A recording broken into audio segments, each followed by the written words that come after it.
আমরা পরিষ্কারভাবে সংস্কার কমিশনকে বলতে চাই, সমাবেশ শুধু একটা দলের দেখেছেন, সবেমাত্র শুরু হয়েছে। ইসলামী আন্দোলন আজকে করেছে, 19 তারিখ জামাত করবে, তারপরে গণ অধিকার পরিষদ করবে। রাষ্ট্র সংস্কার এবং জন আকাঙ্ক্ষার বাস্তবায়নে সমস্ত রাজনৈতিক দলগুলো জনসমাবেশের মাধ্যমে এই সরকারকে তাদের সমর্থন দেখিয়ে দেবে। তাই আমরা বলতে চাই, কোন দু একটি দলের উপরে ভিত্তি করে দু একটি দলের কথায় সংস্কারের নকশায় পরিবর্তন আনা যাবে না।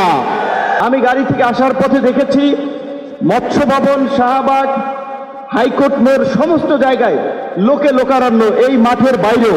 কাজে মাঠে যারা আছেন, মাঠের মধ্যেই লোকে সীমাবদ্ধ, এইটা না, চতুর্দিকে লোকে লোকারণ্য। এরকম একটি সফল মহাসমাবেশ আয়োজনের জন্য ইসলামী আন্দোলন বাংলাদেশের সারা দেশের নেতৃবৃন্দকে গণ অধিকার পরিষদের পক্ষ থেকে অভিনন্দন এবং শুভেচ্ছা জানাই।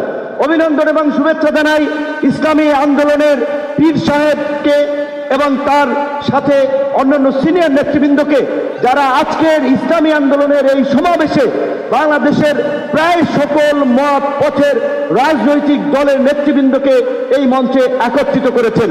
এবং আজকের এই সমাবেশ অত্যন্ত সময়োপযোগী এবং কার্যকর বিষয়ের উপরে ভিত্তি করে নির্ধারণ করা হয়েছে। আপনারা জানেন, বাংলাদেশের 24-এর গণ অভ্যুত্থান পরবর্তী রাষ্ট্র সংস্কারের যে জন আকাঙ্ক্ষা তৈরি হয়েছে, শাসনতান্ত্রিক ব্যবস্থার পরিবর্তনের যে রাজনৈতিক এবং জন আকাঙ্ক্ষা তৈরি হয়েছে, সেই আনুপাতিক হারে নির্বাচনের দাবিতে আজকে বোধহয় কয়েকটি দল ব্যতীত সব দলই কিন্তু এই মঞ্চে ইতিমধ্যে হাজির হয়ে এই সংখ্যানুপাতিক নির্বাচনের পক্ষে তাদের দলীয় সমর্থন ব্যক্ত করেছে।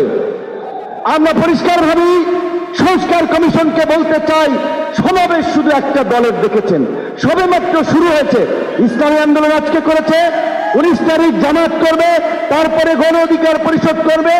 রাষ্ট্র সংস্কার এবং জন আকাঙ্ক্ষার বাস্তবায়নে সমস্ত রাজনৈতিক দলগুলো জনসমাবেশের মাধ্যমে এই সরকারকে তাদের সমর্থন দেখিয়ে দেবে। তাই আমরা বলতে চাই, কোন দু একটি দলের উপরে ভিত্তি করে দু একটি দলের কথায় সংস্কারের নকশায় পরিবর্তন আনা যাবে না। আমি সংস্কার কমিশনে বলেছিলাম, দেশ স্বাধীনের পরে ডক্টর কামাল চন্দ্র বলেছিল, আমাদের নেতা শেখ মুজিব, আমরা তো তাকে দেখে সংবিধান নির্মাণ করেছিলাম, রচনা করেছিলাম, তাকে এম্পাওয়ার করার জন্য। আজকে সংস্কার কমিশনকে বারবার আমরা বলতে চাই, দু একটি দলকে প্রাধান্য দিয়ে বেশিরভাগ জনগণের আকাঙ্ক্ষার বিপরীতে গিয়ে কোন সিদ্ধান্ত বাস্তবায়নের দুঃসাহস দেখাবেন না। আনুপাতিক হারে নির্বাচন হলে সমস্যাটা কি? কোনো সমস্যা নাই। প্রধানমন্ত্রীর মেয়াদ 10 বছরের বেশি না থাকলে সমস্যা কি? আমরা অত্যন্ত যৌক্তিকভাবে এই কথাগুলো দফায় দফায় আলোচনায় তুলে ধরছি। কিন্তু এটা পরিষ্কার, সংবিধান এই সংস্কার জাতীয় ঐক্যমত্য কমিশন কেন জানি দু একটি দলের প্রতি পক্ষপাতমূলক আচরণ করছে। এই পিয়ার পদ্ধতি তাদের এজেন্ডায় বাদ দিয়ে তারা ঘুরাই দিল।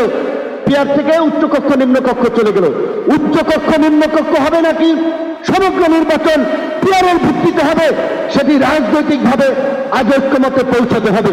একই সাথে আমি আরো একটি কথা বলতে চাই, যে পীর সাহেব সহ জামাতের নেতৃবৃন্দ তারাও বলছে, আমরাও বলছি, আজকে সারা বাংলাদেশের উপজেলা, পৌরসভা, সিটি কর্পোরেশনে স্থানীয় জনপ্রতিনিধি নাই। জনগণ চরম দুর্ভোগের শিকার হচ্ছে সেবা পেতে গিয়ে। সরকারের উন্নয়নমূলক কর্মকাণ্ড ব্যাহত হচ্ছে এবং 50 বছরের যে অভিজ্ঞতা, নির্বাচনের পরে রাজনৈতিক দলগুলো, এমপিরা মিলে, মন্ত্রীরা মিলে কেন্দ্র দখল করে তাদের নেতাদেরকে পুলিশ প্রশাসনকে দিয়ে জেতায়। কাজী এই সরকারের আমলে যেমনিভাবে জাতীয় নির্বাচন হবে, একই সাথে অনতি বিলম্বে আমরা স্থানীয় নির্বাচন আয়োজনের দাবি জানাচ্ছি। সবাই ভালো থাকবেন। আসসালামু আলাইকুম।